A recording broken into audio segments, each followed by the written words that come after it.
China today threatened to send its navy into Hawaiian waters in the latest round of sabre rattling in the Pacific after Australia, the US and Britain announced a new naval alliance in the region. 4 Chinese vessels have already been spotted sailing off the coast of Alaska this week in a display of naval power amid increasing tensions as a global nuclear submarine pact was signed to take on Beijing. A Chinese guided missile cruiser, guided missile destroyer, general intelligence vessel, and an auxiliary vessel were spotted off the coast of Alaska's Aleutian Islands during surveillance operations in the Bering Sea. The provocation came as China's state-run newspaper threatened to send warships to Hawaii and Guam in response to U.S. moves in the South China Sea. The Global Times editor-in-chief, Xijin, tweeted, "Hopefully when Chinese warships pass through the Caribbean Sea or show up near Hawaii and Guam one day, the U.S. will uphold the same standard of freedom of navigation. That day will come soon." The U.S. Navy responded to the tweet, saying they have upheld the standards of freedom of navigation longer than the PLA Navy has existed. They also pointed out that Chinese spy ships have frequently sailed past Hawaii and Guam in recent years. They said, "The U.S. Navy sails around the world in accordance with international law. All countries benefit from freedom of navigation in accordance with international law. Unfortunately, not all who benefit from freedom of navigation would extend that same freedom to others." While the Chinese ships that sailed in the Bering Sea near Alaska were close to U.S. waters, they followed international laws, U.S. officials said. The 4 warships, believed to include the O-55 Nanchang destroyer, were shadowed by the U.S. Coast Guard cutters Bertholf and Kimball, which were shown in a series of images released on Monday of the incident. The Bertholf crew made radio contact with the Chinese flotilla, which sailed 46 miles from the coast, and said all interactions were consistent with international standards. Guard Pacific Area Commander Vice ADM Michael McAllister said in a statement, "Security in the Bering Sea and the Arctic is homeland security.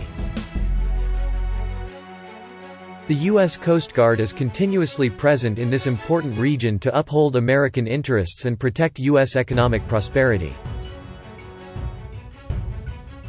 The state-run Global Times cited Chinese analysts saying the move could be a countermeasure against U.S. military provocations on China's doorsteps in the name of freedom of navigation.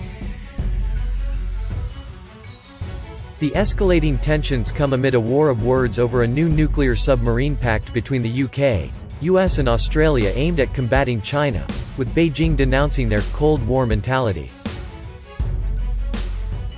The new alliance, called a UK-US, will see the US and UK cooperate to build Australia's first-ever nuclear submarine fleet, which will comprise at least 8 vessels. The trio will also share other military technologies such as artificial intelligence, cyber defense, quantum computing and long-range strike capabilities. Boris Johnson, Joe Biden and Scott Morrison were careful not to mention Beijing as they announced the new deal last night, but there can be little doubt that the alliance's purpose is to counter China's growing aggression, particularly in the South China Sea, which is criss-crossed by valuable trading routes and fertile fishing grounds. China wasted little time responding to the deal, with Foreign Ministry spokesman Zhao Lijian denouncing the exclusionary bloc, which he said seriously undermines regional peace and stability and intensifies the arms race. But Beijing is far from the only upset party. Paris was also quick to react, with Foreign Minister Yves Le Drian complaining it is a «stab in the back» after a $90 billion deal for France supply Australia with 12 conventionally powered submarines was torn up. The French subs were not due for completion until mid-2030, while the new pact aims for a much faster delivery time. The deal also sidelines New Zealand and Canada, who together with the UK, US and Australia make up the Cold War-era Five Eyes intelligence alliance. While a UK-US is not a straight replacement for Five Eyes, it is almost certain to reduce its importance and isolates Wellington and Ottawa from the group. It seems the duo have been punished for failing to take a stronger stance against Beijing, just 4 months after New Zealand refused to sign a joint Five Eyes statement which criticized China's aggression in the South China Sea, its crackdown in Hong Kong, threats to Taiwan and its treatment of Uyghur Muslims.